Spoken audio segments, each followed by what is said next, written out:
સુધા, કેમ આમ મોં લટકાવીને બેઠી છો? કાંઈ ચિંતામાં છો?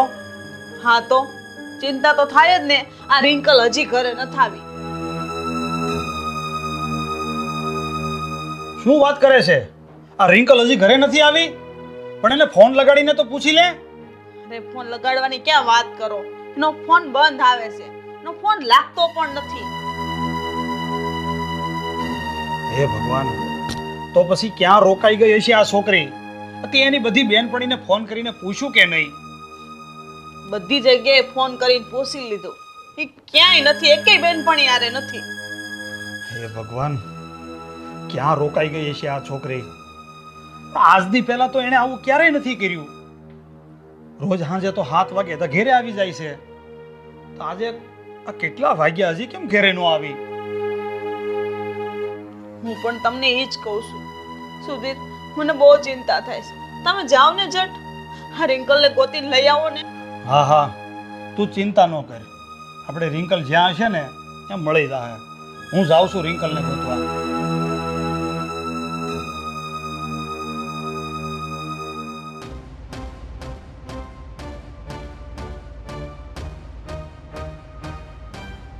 બેટા, કેમ મોડું થયું?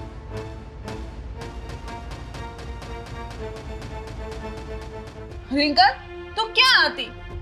અત્યાર સુધી તે કેટલી રાહ જોઈ ખબર છે તને? તારો ફોન બંધ આવે છે. ક્યારની હું ફોન ટ્રાય કરું છું તારો, કેમ ફોન નથી ઉપાડતી? અને હતી ક્યાં તું? ઈ મને કે. મને કેટલી તારી ચિંતા થાય છે ખબર છે? સોરી મમ્મી, મારી એક ફ્રેન્ડને શોપિંગ કરવા મોલમાં જવું હતું તો એ મને જોડે લઈ ગઈ હતી. અરે પણ તું તારી બેનપણી હારે ભલે ને ગઈ મોલમાં, એનો મને કોઈ વાંધો નથી, પણ તારે મને જાણ તો કરવી જોઈએ ને. એકવાર ફોન તો કરી દેવો જોઈએ ને. પણ મમ્મી, મારા ફોનની બેટરી ડાઉન થઈ ગઈ હતી એટલે. હા તો ફોનની બેટરી ડાઉન થઈ જ જાય ને. આખો દિવસ ફોનમાં લાગેલી રહેશો, ઘડી કઈ વાર ફોન હેઠો મૂકશો તો? બસ સુધા, છોકરી આવી તરત વળવાનું ચાલુ કરી દીધું. થોડીક શાંતિ તો રાખ. બેટા, તારા રૂમમાં જા, ફ્રેશ થઈ જા.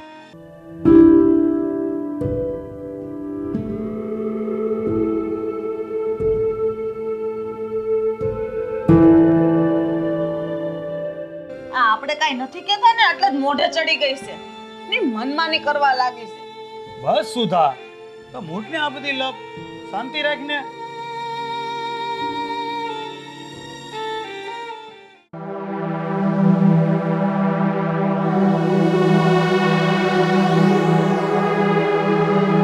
લે આ દૂધ પી લે.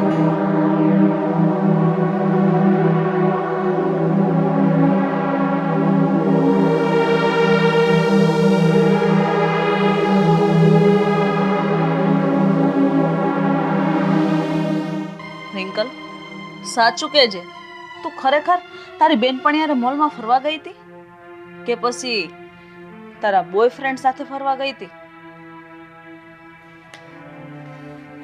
મમ્મી,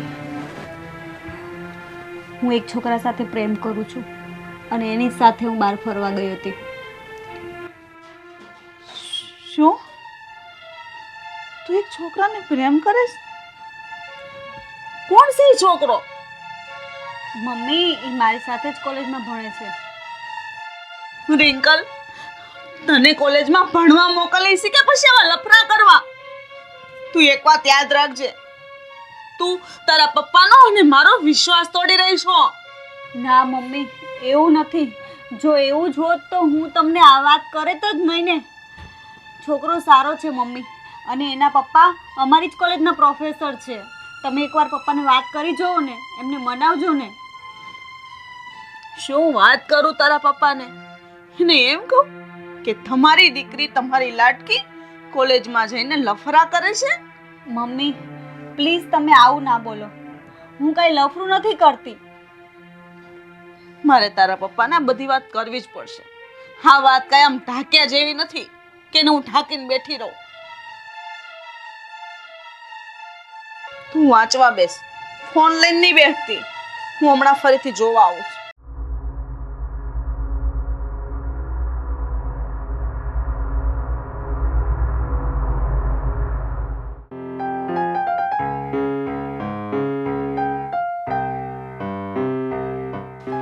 પપ્પા હું કોલેજ જવા માટે નીકળું છું. જય શ્રી કૃષ્ણ. પછી જાજે કોલેજ. પહેલા મારે તારું કામ છે. બેસ અહીંયા.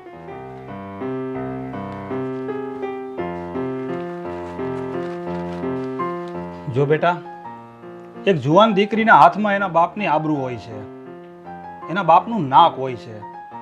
જ્યારે કોઈ પણ દીકરી બહાર જઈને કોઈ ખોટું કામ કરે ને ત્યારે એની બાપની ઇજ્જત આબરૂ ધૂળમાં મળી જાય છે. પણ પપ્પા હું એવું એક પણ કામ નહીં કરું કે તમારી આબરૂ પર લાંછન લાગે. તો પછી બેટા, આ પ્રિન્સિપલના દીકરા સાથે તે જે ફ્રેન્ડશિપ કરી છે, હવે આને લફરું ન કહેવાય તો બીજું શું કહેવાય? પપ્પા એ ફ્રેન્ડશિપ કહેવાય, લફડું ન કહેવાય. બેટા, સમાજની નજરમાં આને લફરું જ કહેવાય. અને આવા સંબંધોને તો આજકાલના છોકરાઓએ ફ્રેન્ડશિપનું નામ આપી દીધું છે. જો બેટા, મારે તારી સાથે આવી કોઈ લપ નથી કરવી. હું તને ફક્ત એટલું જ કહું છું કે તું એ છોકરા જોડે કોઈ પણ પ્રકારના સંબંધ રાખતી નહીં. જો તે મારી વાત નહીં માની ને તો હું તારું ભણવાનું બંધ કરાવી દઈશ, અથવા તો હું તારી કોલેજની બદલી કરાવી નાખીશ. બસ. ઓકે પપ્પા, તમે જેમ કહેશો ને એમ. હું રોહન જોડે આ ફ્રેન્ડશિપ તોડી નાખીશ. બસ. સારું, હવે જા કોલેજ. સારું પપ્પા, હું જાઉં છું કોલેજ. હા જા.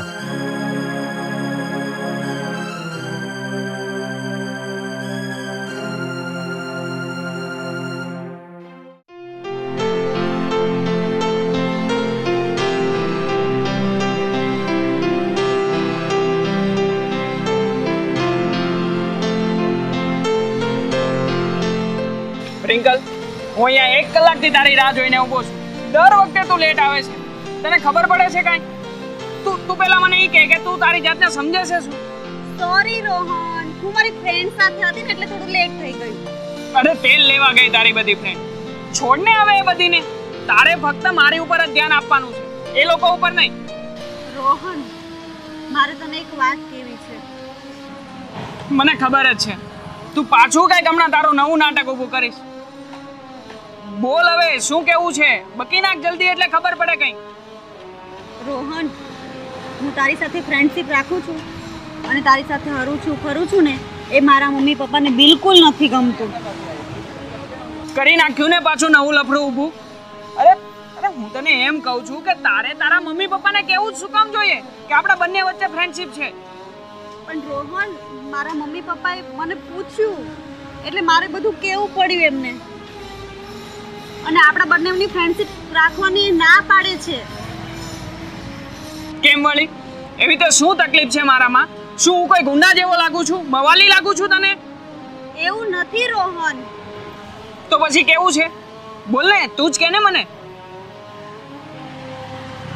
ઠીક છે, ત્યારે તારે મારી સાથે ફ્રેન્ડશિપ તોડી જ નાખવી છે ને? તો તોડી નાખજે, મને કંઈ વાંધો નથી.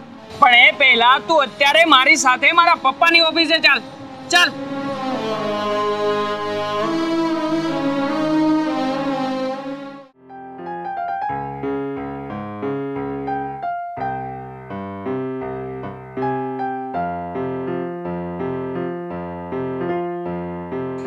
ચાલ. શું વાત છે રોહન? રિંકલને કેમ અહીંયા લઈ આવ્યો? પપ્પા, આ રિંકલના મમ્મી પપ્પા મારી સાથે ફ્રેન્ડશિપ રાખવાની ના પાડે છે અને એટલે હું એને અહીંયા લઈને આવ્યો છું. ના સર, એવું નથી. મને રોહન જોડે નહીં પણ કોઈ પણ છોકરા જોડે ફ્રેન્ડશિપ રાખવાની મારા મમ્મી પપ્પા ના પાડે છે. તારે કોલેજ પાસ કરવાની છે કે નથી કરવાની? હા સર, કરવાની છે. તો પછી મારા દીકરા સાથે ફ્રેન્ડશિપ રાખ અને ફ્રેન્ડ બનીને રહે. અને સાંભળ, આખી કોલેજની તું હોશિયાર છોકરી છો અને દર વર્ષે તું ફર્સ્ટ આવે છે. તારું ભવિષ્ય ખૂબ જ ઉજળું છે. પણ રોહન સાથે છેડો ફાડીને તું તારા ભવિષ્યનો છેડો ફાડે છે. અને હું જે તને વાત કહું છું તે સમજાય છે કે નહીં? હા સર.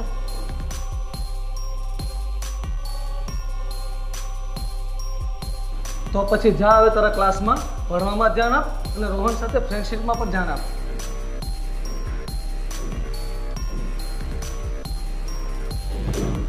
ચાલો પપ્પા, હું મારું કામ બતાવું. હા.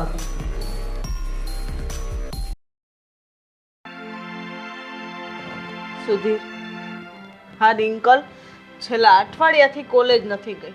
ના રૂમમાં ગુમસુમ થઈને બેઠી રહી છે. કેમ? રિંકલને વળી શું થયું છે? શું થયું છે એ મને ખબર નથી, પણ રિંકલ કંઈક ટેન્શનમાં હોય ને એવું લાગે છે.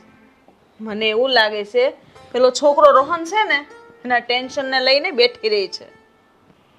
સુધા, આ રિંકલને શું પ્રોબ્લેમ છે ને એ આપણે જાણવું જ પડશે.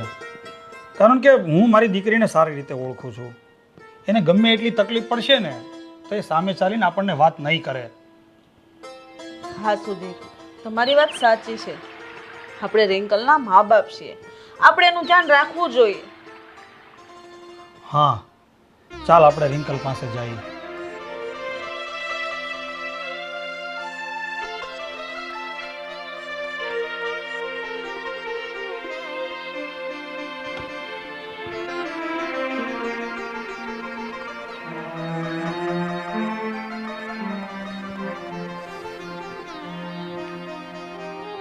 રિંકલ બેટા, શું થયું છે? આ એક અઠવાડિયાથી તું કોલેજ નથી ગઈ અને આમ ગુમસુમ થઈને આ રૂમની અંદર બેઠી રહેશો. જે કાંઈ હોય મને વાત કર દીકરા.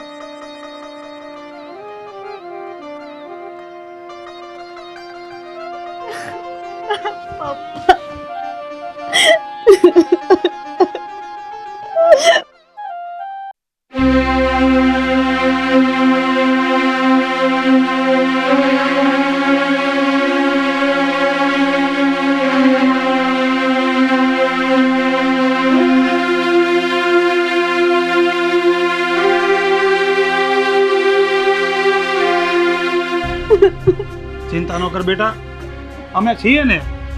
હું જાઉં છું પ્રિન્સિપલની પાસે.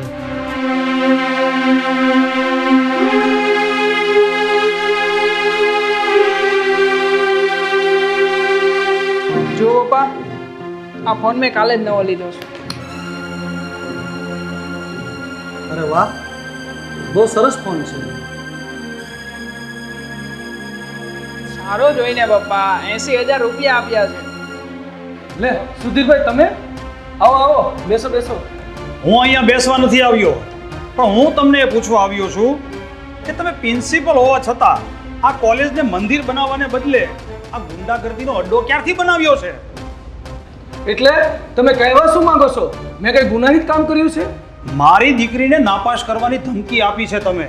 તમારા દીકરાની સાથે ફ્રેન્ડશિપ કરવા માટે ફોર્સ કરો છો તમે. હવે આ ગુનાહિત કાર્ય નથી તો બીજું શું છે? નાના સુધીરભાઈ, તમે જે સમજો છો એવું કંઈ નથી. મારા દીકરા રોહન સાથે તમારી દીકરીનું સગપણ કરવા માંગુ છું.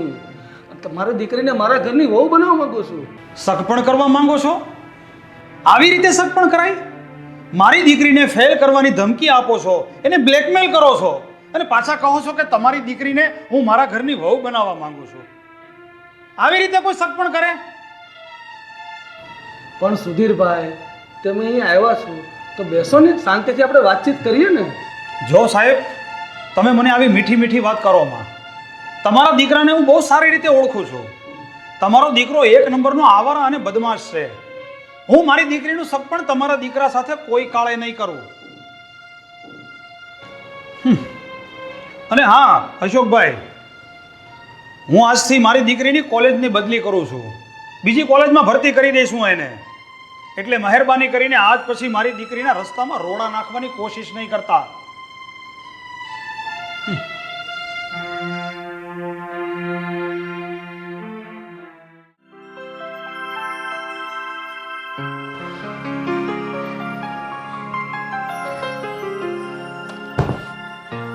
પપ્પા,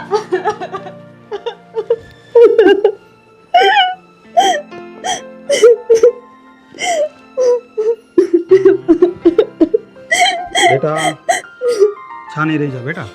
મેં તારું એડમિશન બીજી એક નવી કોલેજમાં કરાવી નાખ્યું છે, માટે હવે ચિંતા જેવું કાંઈ જ નથી. સાચું પપ્પા? હા.